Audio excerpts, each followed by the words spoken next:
السلام عليكم ورحمة الله تعالى وبركاته وحبه ومغفرته وحنان من لدنه ورضوانه في نفسه.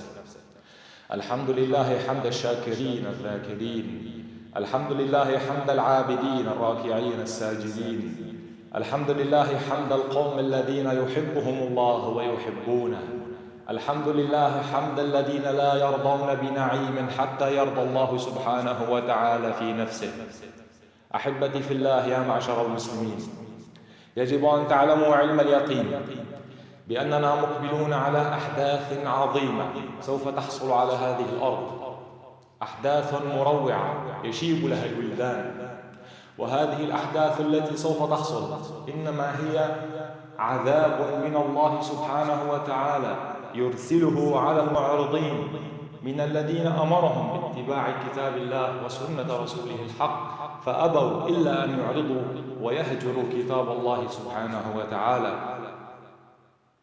ويجب أن تعلموا أيضا أن ما أنتم عليه الآن من اعتقادات وموروثات إنما أغلبها تخالف كتاب الله وسنة رسوله الحق صلى الله عليه وسلم. وخير ما ندعوكم إليه هو أن تعبدوا الله حق عبادته، وأن تقدروا الله سبحانه وتعالى حق قدره، فتعبدونه وحده لا شريك له. ولربما يود أحد السائلين يقول: وهل نحن لا نعبد الله سبحانه وتعالى حق عبادته؟ وهل نحن نشرك بالله سبحانه وتعالى شيئا؟ فنحن لا نشرك مع الله إلها آخر.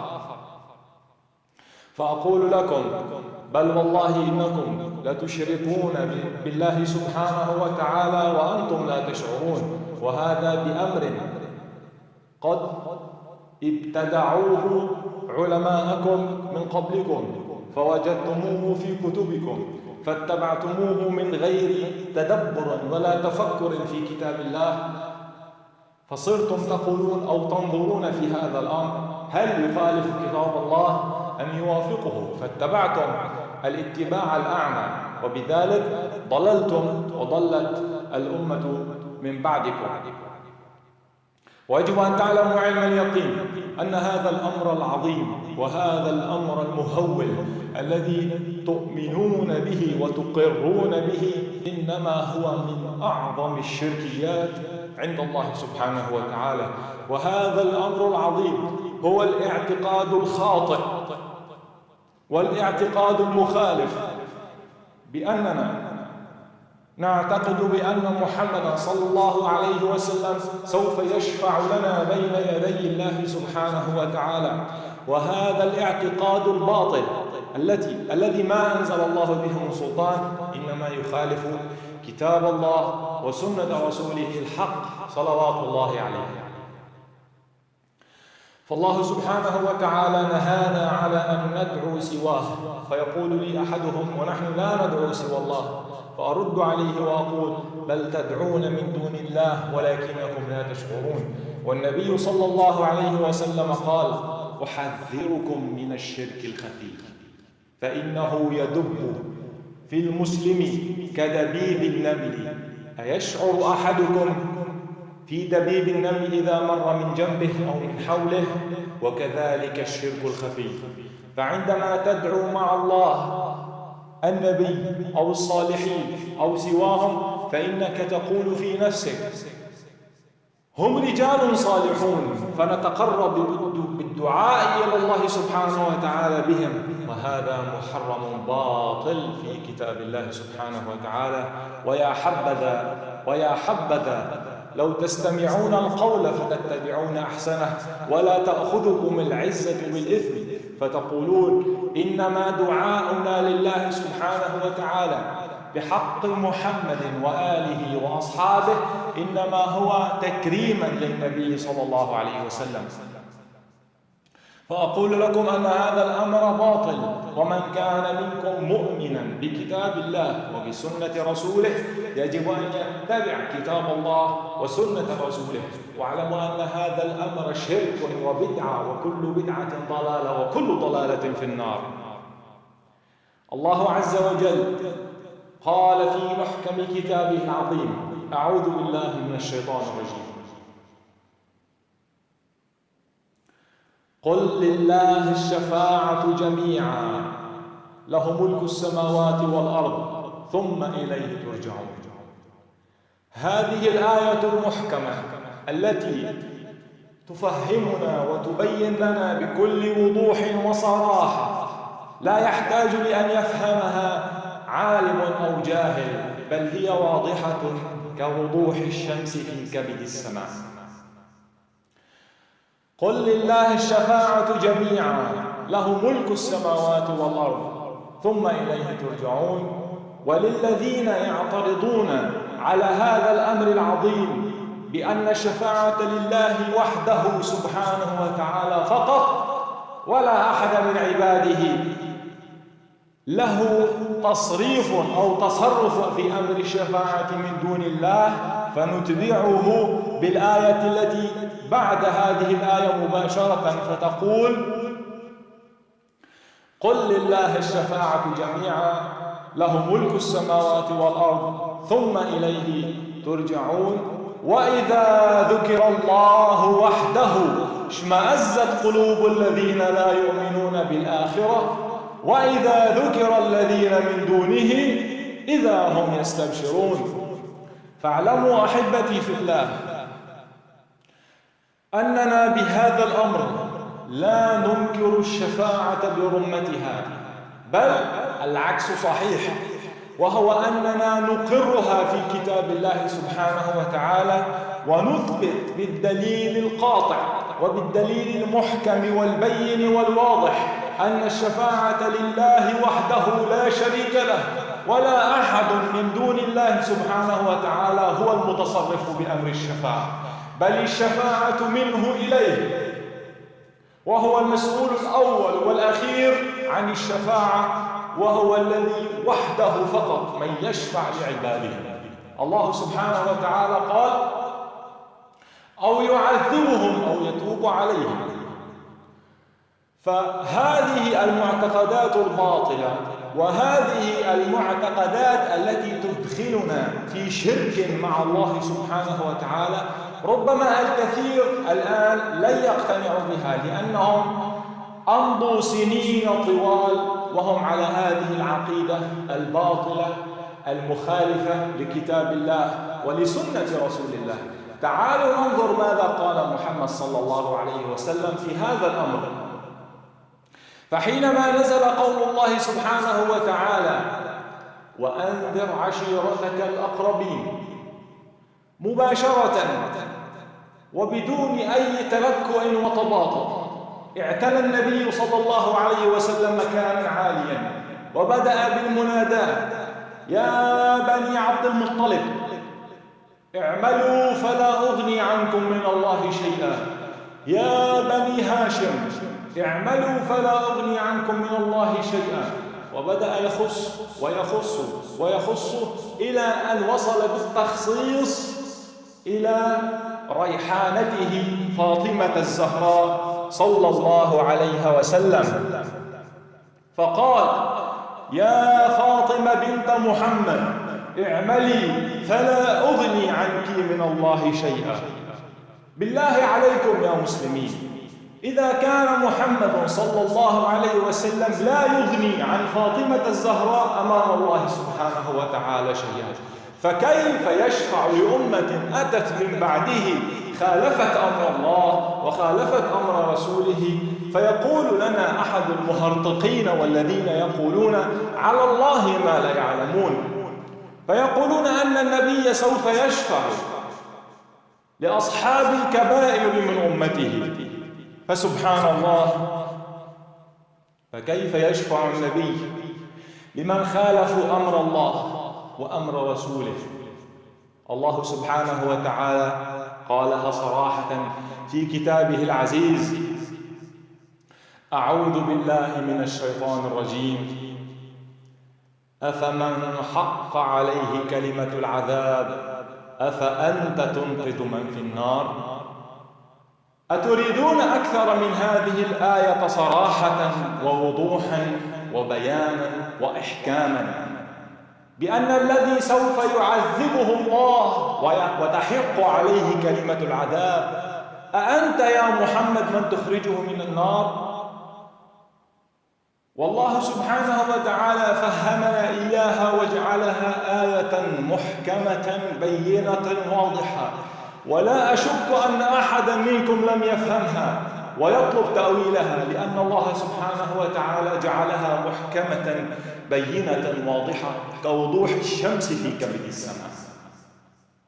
والنبي صلى الله عليه وسلم قال، وهذا ما سوف أريده منكم أن تركزوا فيه على هذا الكلام، فقال النبي صلوات الله عليه: لا يدخل أحدكم الجنة حتى يتغمده الله برحمته. فقالوا: ولا أنت يا رسول الله؟ قال: ولا أنا. كل عباد الله منتظرين رحمة الله سبحانه وتعالى من أجل أن يدخلوا الجنة برحمته لا بأعمالهم. فأعمالنا أعمال المسلمين جميعا، كل امرئ عمل عملا صالحا، كل أعمالنا منذ أن ولدنا إلى يوم يقبضنا الله سبحانه وتعالى إليه، كل أعمالنا إذا جمعناها في ميزان واحد فإنها لا تعدل نعمة أنعمها الله سبحانه وتعالى علينا. فلذلك جعل الله سبحانه وتعالى الجنة عطاء وليست جزاء بمقياس أعمالك الصالحة. فقال الله سبحانه وتعالى عن الجنة: عطاء حسابا. فهذا الكلام يجب أن يفهموه المسلمين وللضرورة القصوى، لأننا ما عدنا نمتلك من الوقت الشيء الكثير حتى نرددها يوما بعد يوم.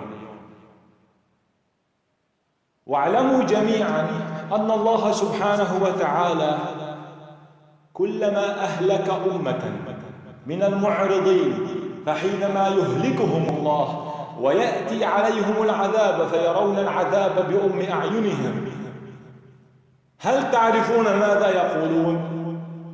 يبدأون بالندم ويتحسرون على ما فرطوا في جنب ربهم. وقالها الله سبحانه وتعالى صراحة في كتابه العزيز، قال: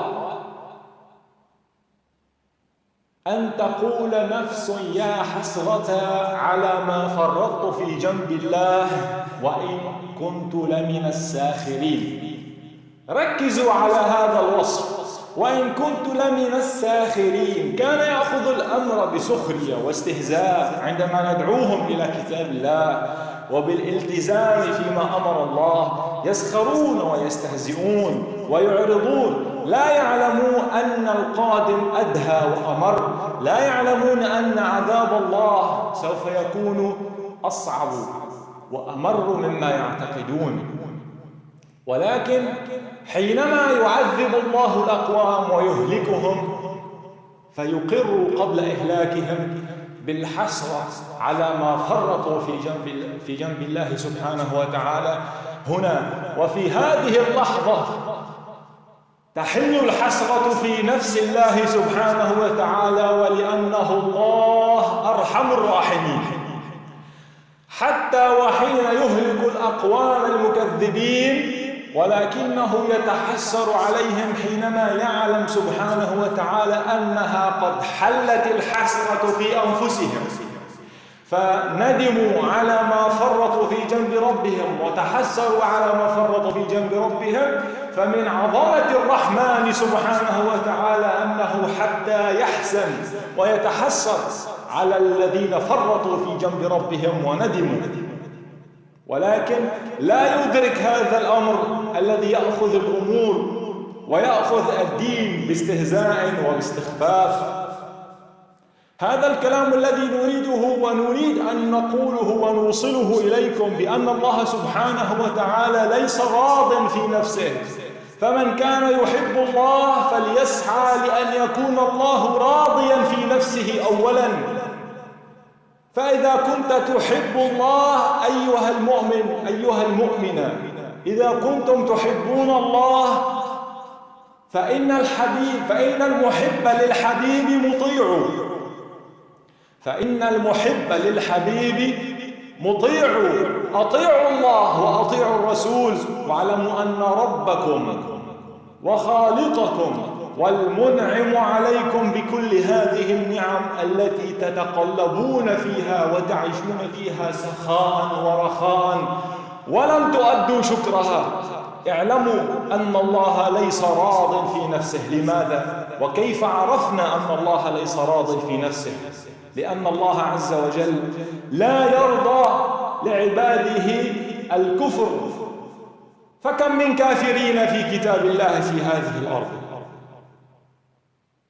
وكم من معرضين عن كتاب الله من المسلمين في هذه الأرض، وكم من المسلمين اليوم أصبحوا مسلمين فقط بالاسم. الله سبحانه وتعالى قالها صراحة في كتابه العزيز، يعلمنا ويخبرنا ويفهمنا بأنه لا يرضى لبني آدم أن يكونوا كافرين. قال تعالى: أعوذ بالله من الشيطان الرجيم: إن تكفروا فإن الله غني عنكم ولا يرضى لعباده الكفر وإن تشكروا يرضه لكم، وإن تشكروا يرضه لكم. علمنا أنه قال: إن تكفروا فإن الله غني عنكم، هو غني عنكم، لكن لا يرضى لعباده الكفر. فكيف يرضى؟ وإن تشكروا يرضه لكم. فإذا كنت أيها المؤمن، إذا كنت تسعى لتحقيق رضوان نفس الله سبحانه وتعالى في نفسه، اسعى جاهدا بكل ما أوتيت، بكل حيلة ووسيلة، بأن تدعو إلى الله على بصيرة، بالحكمة والموعظة الحسنة، باللين، من أجل أن يرضى الله سبحانه وتعالى في نفسه. واعلموا أن الذين يبتغون هذا المسعى من أجل أن يكون الله سبحانه وتعالى راضيا في نفسه، فوالله الذي لا إله غيره ولا يعبد سواه فقد أصبتم حقيقة اسم الله الأعظم، وهو أن تعبدوا الله سبحانه وتعالى من أجل أن يرضى في نفسه. فهذه قمة العبادات، وهذا هو قمة الحب الخالص لله سبحانه وتعالى. ليس أن تعبد الله من أجل الجنة، هي أصلا لك، خلقها الله سبحانه وتعالى، هي أساسا لك، ولكن لماذا خلقك أنت؟ لماذا خلق الناس؟ لماذا خلق البشر؟ قالها الله سبحانه وتعالى صراحة، ما قلتها أنا وما قالها الإمام المهدي وما قالها فلان، قالها الله رب العالمين.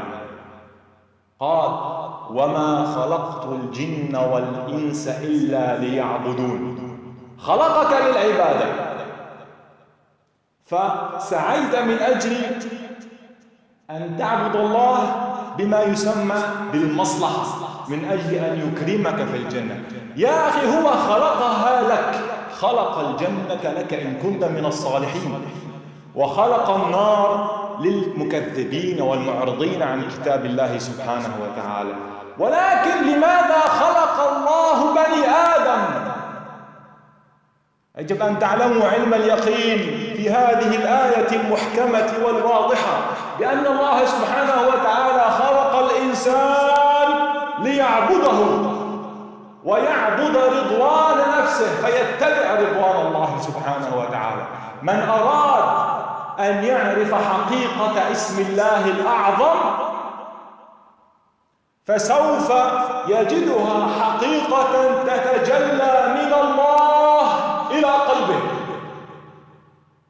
حينما تتخذ عند الرحمن عهدا وتصبح من أولئك الذين اتخذوا عند الرحمن عهدا بأن لا يرضوا ولا يقبلوا بنعيم أيما كان نعيم، لا في الدنيا ولا في الآخرة، لا نعيم الجنة ولا الحور العين ولا المساكن الطيبة، حتى يرضى الله سبحانه وتعالى في نفسه. لماذا؟ لأنه بالنسبة لك نعيم رضوان نفس الله سبحانه وتعالى هو أكبر من نعيم الجنة وما فيها.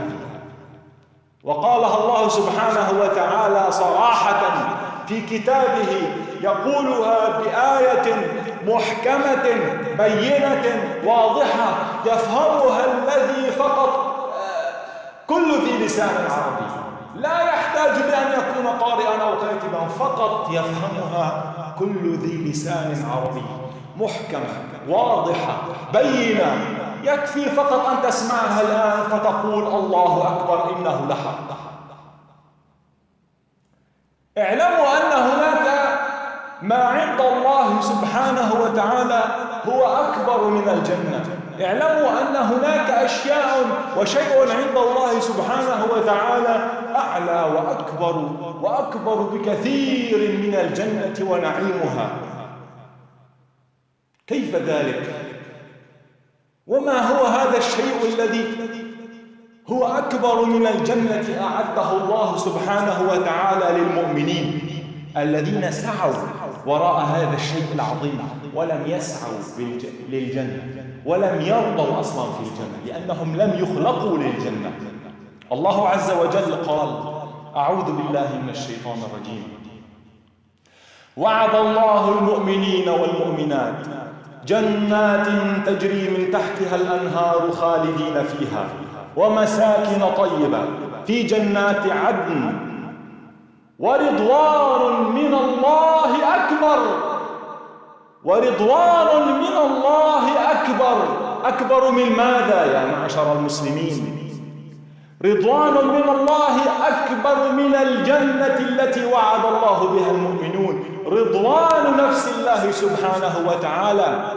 فحينما تعبد الله من أجل أن يرضى عنك فهذه البطولة، ولكن قمة البطولة أن تعبد الله من أجل أن يرضى في نفسه، فلا يكون هناك مصلحة من عبادتك لله إلا أنك عبدته من أجل أنك أحببته الحب الخالص الذي لا مصلحة فيه. تعبده ليرضى في نفسه لأنك علمت بأن ربك ليس راض في نفسه، وذلك لأنه هناك كثير من عباد الله معرضين عن كتاب الله كافرين في كتاب الله، وعلمت أن هذا الأمر لا يرضي الله سبحانه وتعالى، فقال: إن تكفروا فإن الله غني عنكم ولا يرضى لعباده الكفر وإن تشكروا يرضه لكم. فعلمت أن ربك ليس راضيا في نفسه عن الذين كفروا، وعلمت أنه يرضى حينما يكون هؤلاء الناس كلهم أمة واحدة قائمة على شكر الله، لا مذاهب ولا أحزاب ولا طوائف ولا شركيات، إنما تكونوا ربانيين حنفاء مسلمين. أسأل الله سبحانه وتعالى أن تكونوا من الذين اتخذوا عند الرحمن عهدا بأن لا يرضوا بأي نعيم مادي حتى يرضى ربنا سبحانه وتعالى في نفسه، فتكونوا من الذين أصابوا حقيقة النعيم الأعظم وحقيقة اسم الله الأعظم الذي جعل الله فيه النعيم المطلق الذي لا حدود له، وتبدأ بتحسسه والشعور به وأنت في هذه الدنيا حينما تسعى من أجل هذه الغاية العظيمة التي خلقنا الله أساسا لأجلها ولم يخلقنا للجنة، إنما خلق الجنة ولكنه خلقنا من أجله، من أجل عبادته، من أجل رضوان نفسه. أيها المسلمون، من كان يحب الله ورسوله فليتبع رضوانه، فليتبع كل ما يرضي ربه.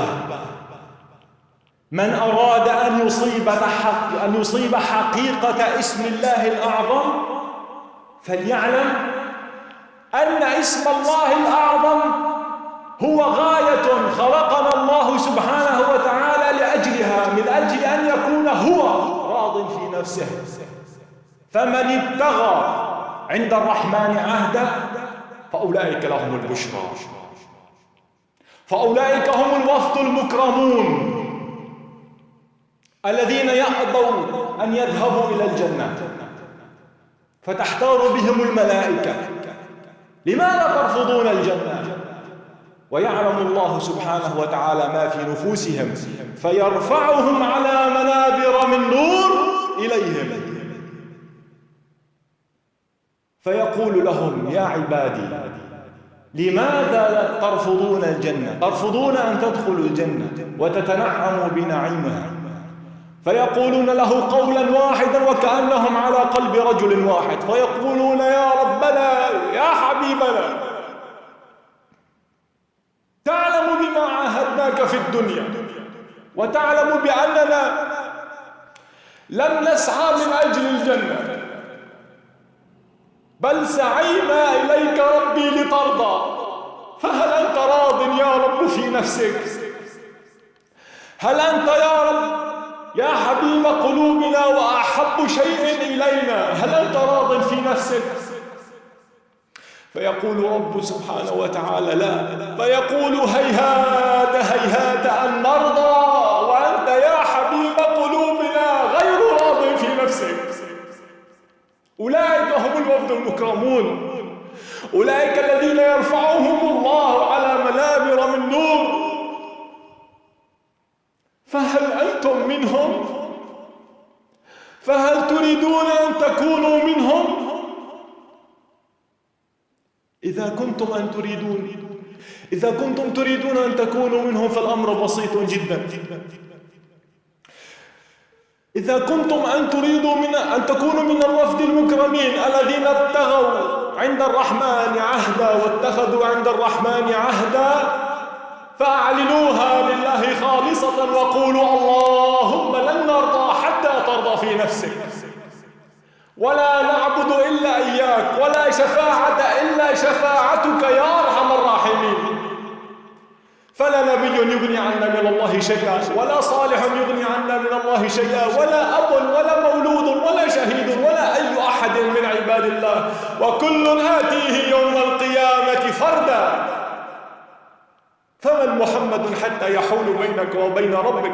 ومن هؤلاء الصالحين، ومن هؤلاء الشهداء، ومن هؤلاء الأطفال الذين صرتم تعتقدون بشفاعتهم أمام الله؟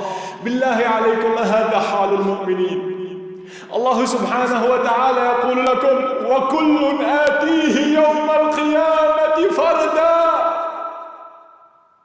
أين أنتم من هذا القول؟ أين أنتم من هذه الآيات التي لا يضل عنها إلا هالك؟ محمد صلى الله عليه وسلم قال: وتركت فيكم ما إن تمسكتم به لن تضلوا أبدا، كتاب الله وسنتي. السنة الحق التي لا تخالف محكم الكتاب يا عباد الله، وليس سنة فلان وعلان، سنة محمد التي هي وحي من الله، لأنه لا ينطق عن الهوى في دين الله، وتعلمون هذا وتؤمنون بهذا. فكيف تقولون على محمد أنه سيشفع لكم، وهو أصلا قال لفاطمة: يا فاطمة اعملي فلا أغني عنك من الله شيئا. أجعلتم محمدا شفيعكم أمام الله، والله سبحانه وتعالى يدعوكم ليغفر لكم. لماذا لا تقبلوا دعوة الله وتلجؤون لمن هو أدنى رحمة من الله؟ هل سيكون محمد أرحم من الله سبحانه وتعالى أرحم الراحمين؟ فداك أبي وأمي يا رسول الله، أشركوك بربهم. هل سيكون محمد صلى الله عليه وسلم هو أرحم من الله حتى تترجى شفاعته وتهجر شفاعة الله في الوقت الذي قال الله لك فيه في الآية المحكمة البينة الواضحة؟ قال: قل لله الشفاعة جميعا له ملك السماوات والأرض ثم إليه ترجعون. الشفاعة لله يا عباد الله وليست لمحمد. لا تضحكوا على أنفسكم وتقولوا شفاعة صغرى وشفاعة كبرى. الشفاعة هي الشفاعة، لا صغرى ولا كبرى. الشفاعة هي منطق يعلمه كل عبيد النعيم الأعظم أنها رضوان نفس الله. متى تتحقق الشفاعة؟ متى تتحقق الشفاعة؟ حينما يرضى الله سبحانه وتعالى في نفسه. وكيف يرضى الله سبحانه وتعالى في نفسه؟ حينما يأتي عليه الوفد المكرمون ويأبون أن يدخلوا الجنة لأنهم أساسا لم يسعوا إليها في الدنيا، ويحاجوا ربهم ويقولوا يا ربنا يا حبيب قلوبنا، تعلم أنك ما خلقتنا من أجل الجنة، بل أنك خلقتنا من أجل أن نعبدك، ونحن الوفد المكرمون عبدناك ونحن في الدنيا ليس من أجل الجنة بل من أجل أن ترضى في نفسك، فهل أنت راض في نفسك يا رب؟ فيقول لا، فيقول يا رب لنا طلب، دعنا لا للجنة ولا للنار، دعنا على الأعراف، دعنا هنا على الأعراف نشاركك الحزن والحسرة على عبادك الذين ضلوا وكفروا، نشاركك الحزن يا رب، ولكن أن نرضى في الجنة هيهات هيهات يا رب. وهم يعلمون بأن الله سبحانه وتعالى قال في قرآنه ولسوف يرضى، يعلمون بأن الله سبحانه وتعالى سوف يرضى في نفسه، لهذا اتخذوا عنده عهدا بأنهم لن يرضوا أبدا حتى يرضى حبيبهم الله سبحانه وتعالى. فيقول الرحمن سبحانه وتعالى أعطيتكم الجنة ونعيمها وكل ما فيها، فيقولون هيهات هيهات، إن لم تكن راضيا في نفسك فما نفع الجنة ونعيمها وأنت يا أحب شيء إلينا لست راض في نفسك. فيقول الله الحق تبارك وتعالى جعلتكم خلفاء على الملك، خلفاء على ملكوت الدنيا والآخرة. فيقولون هيهات هيهات يا حبيب قلوبنا، لا يغرينا نعيم ولا تغرينا جنان وحور عين ما لم تكن راض في نفسك. فهنا تحتار الملائكة ويحتار الملأ من طلب هؤلاء، ماذا يرضون؟ لماذا يرفضون النعيم الذي لم يعطيه ربي لأحد سواهم؟ والحق تبارك وتعالى يعلم بما في نفوسهم، فيقول لهم فقد رضيت عنكم ورضيت في نفسي. فهنا تعم الفجأة وتعم الضجة في الملأ، فيقول الذين كفروا ماذا قال ربكم؟ فيرد عليه عباد النعيم الأعظم ويقول قالوا الحق وهو العلي الكبير. في هذه اللحظة تحل الشفاعة، حينما تحل الرضوان ويتحل في نفس الله سبحانه وتعالى الرضوان فيرضى في نفسه. حينما يرضى الله سبحانه وتعالى في نفسه تحل الشفاعة الكبرى وتشمل كل الذين كانوا في جهنم وهم متحسرين على ما فرطوا في جنب ربهم، باستثناء شياطين الإنس والجن الذين لا زالوا وهم في جهنم يدعون من دون الله ويدعون خزنة جهنم بأن يدعو لهم الله بأن يخفف عنهم العذاب. يا عبيد النعيم الأعظم الذين من الآن سوف يقولونها بملء قلوبهم اللهم إنا نعوذ بنعيم رضوان نفسك أن نرضى بشيء حتى ترضى في نفسك يا أحب شيء إلينا ويا أحب شيء إلى قلوبنا. اللهم فاشهد، اللهم فاشهد، اللهم فاشهد، لا نبدل تبديلا. عباد الله، إن الله يأمر بالعدل والإحسان وإيتاء ذي القربى وينهى ربكم عن الفحشاء والمنكر وأن تشركوا بالله ما لم ينزل به سلطانا وأن تقولوا على الله ما لا تعلمون. اتقوا الله واعلموا أن الله حرم عليكم أن تقولوا على الله ما لا تعلمون. فهذه من خطوات الشيطان، وفهمنا الله سبحانه وتعالى صراحة في كتابه العزيز فقال: إنما يأمركم بالسوء والفحشاء وأن تقولوا على الله ما لا تعلمون. اللهم إنا نعوذ بنعيم رضوان نفسك ونعوذ برحمتك التي كتبت على نفسك أن نرضى بشيء حتى ترضى في نفسك يا أحب شيء إلى قلوبنا، ويا أعظم شيء هو أنت يا أرحم الراحمين. إلهي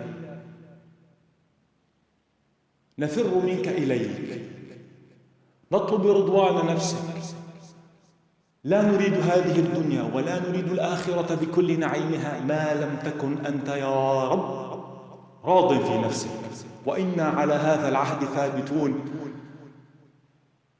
والحمد لله الذي لا يضيع أجر المحسنين.